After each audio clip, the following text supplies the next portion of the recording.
नमस्कार। हम 10th class की साइंस से रिलेटेड वीडियो जो बना रहे थे, जिसमें हम वर्कबुक के कार्यपत्रक 1, 2, 3 का सॉल्यूशन पहले कर चुके हैं और कार्यपत्रक 4 जो कि अम्ल क्षारक एवं लवण लेसन पर बेस्ड है, उसका सॉल्यूशन आज करेंगे। आज अपने इसकी शॉर्ट वीडियो बनाएंगे कि क्विक से इसके जो आंसर है वो कैसे भर सकते हैं अपने। तो इसका पहला जो क्वेश्चन है वो है कि नींबू के पानी में होता है। तो ये हमें 4 ऑप्शन दे रखे हैं। टार्ट्रिक अम्ल है वो किस में पाया जाता है? इमली में। हाइड्रोक्लोरिक अम्ल है ये अमाशय में पाया जाता है। लैक्टिक अम्ल दूध में पाया जाता है। सिट्रिक अम्ल नींबू के पानी या नींबू के रस में होता है। तो कौन सा आंसर हो जाएगा? बी। दूसरा क्वेश्चन है अम्ल व क्षारक में अंतर बताइए। अम्ल क्षारक के बारे में अपने कक्षा 8 से ही पढ़ते आ रहे हैं। तो अपने जो बेसिक से अंतर हैं वो लिख रखे हैं अपने सॉल्यूशन में कि अम्ल कौन से होते हैं जो स्वाद में खट्टे होते हैं और जो क्षार हैं वो स्वाद में कैसे होते हैं? कड़वे होते हैं। अम्ल नीले लिटमस पेपर को लाल कर देते हैं। याद रख लें के लिए ट्रिक थी अनिल। अम्ल नीले लिटमस पेपर को लाल कर देते हैं और जो क्षार हैं वो लाल लिटमस पेपर को नीला कर देते हैं। इसकी ट्रिक कौन सी थी? शालिनी। कौन सी ट्रिक थी? तीसरा अंतर था कि जलीय विलयन में अम्ल हाइड्रोजन आयन देते हैं। क्या देते हैं? Hydrogen ion. हाइड्रोजन आयन के साथ कोई ऋणायन समूह हो सकता है। और जो क्षार हैं वो जलीय विलयन में हाइड्रोक्सिल आयन देते हैं, OH-। तो ये भी इन दोनों में अंतर है, हाइड्रोक्सिल आयन वाले क्षार और जो हाइड्रोजन आयन देते हैं वो अम्ल।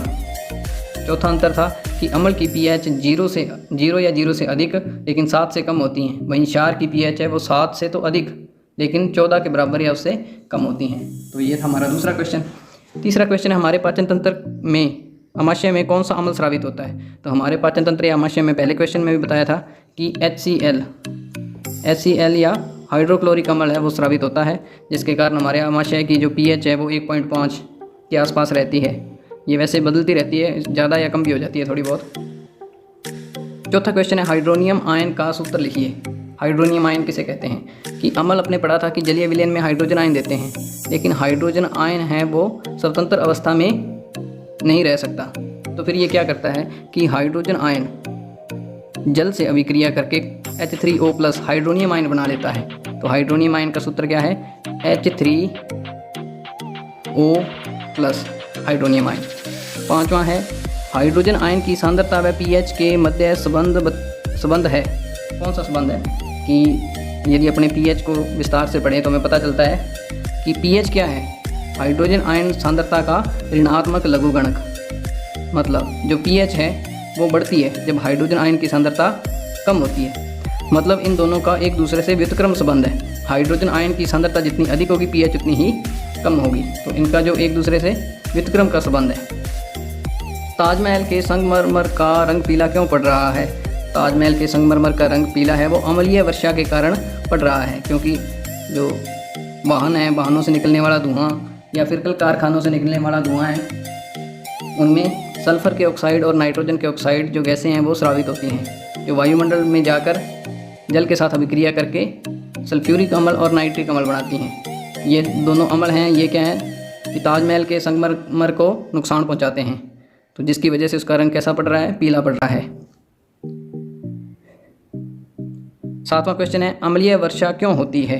तो ये पिछले क्वेश्चन में बता दिया कि वाहनों और कारखानों से निकलने वाले सल्फर के ऑक्साइड और नाइट्रोजन के ऑक्साइड जल में घुलकर H2SO4 व HNO3 बनाते हैं, जो वर्षा के जल में घुलकर अम्ल वर्षा कहलाते हैं। तो ये अम्ल वर्षा की परिभाषा हो गई।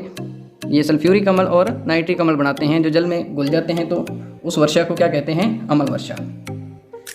आठवां क्वेश्चन है pH स्केल को समझाइए। जिस प्रकार अपने लंबाई को मापने के लिए स्केल का प्रयोग करते हैं, उसी प्रकार अम्ल की अम्लीयता व क्षार की क्षारीयता को दर्शाने के लिए जिस स्केल का प्रयोग करते हैं उसे pH स्केल कहते हैं। तो pH को हम एक संख्या के रूप में दर्शाते हैं जो अम्ल की अम्लीयता या क्षार की क्षारीयता को बताती है। इसमें हम ये भी ऐड करेंगे कि अम्ल की pH तो कम होती है, क्षार की pH अधिक होती है। तो pH का मान 0 से 14 तक होता है। बीज की pH 7 होती है, वो उदासीन pH होती है जो शुद्ध जल की pH होती है। तो 0 से अधिक लेकिन 7 से कम pH है वो अम्ल की होगी। 7 से अधिक 14 तक जो pH है वो क्षार की होगी।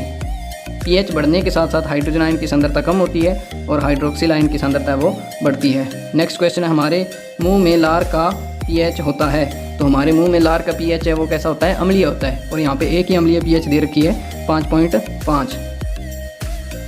नेक्स्ट क्वेश्चन है, दांत के ऊपरी आवरण का नाम लिखिए। दांत का ऊपरी आवरण है उसे कहते हैं इनेमल। क्या कहते हैं? इनेमल। और ये किससे बना होता है? ये कैल्शियम हाइड्रोक्सी एपेटाइट से मिलकर बना होता है। जो क्रिस्टलीय कैल्शियम फास्फेट होता है इसे ही क्या कहते हैं? कैल्शियम फास्फेट का जो क्रिस्टलीय रूप होता है उसे ही कैल्शियम हाइड्रोक्सी एपेटाइट कहते हैं। तो ये था आज का सोल्यूशन। उम्मीद है आपको पसंद आया होगा।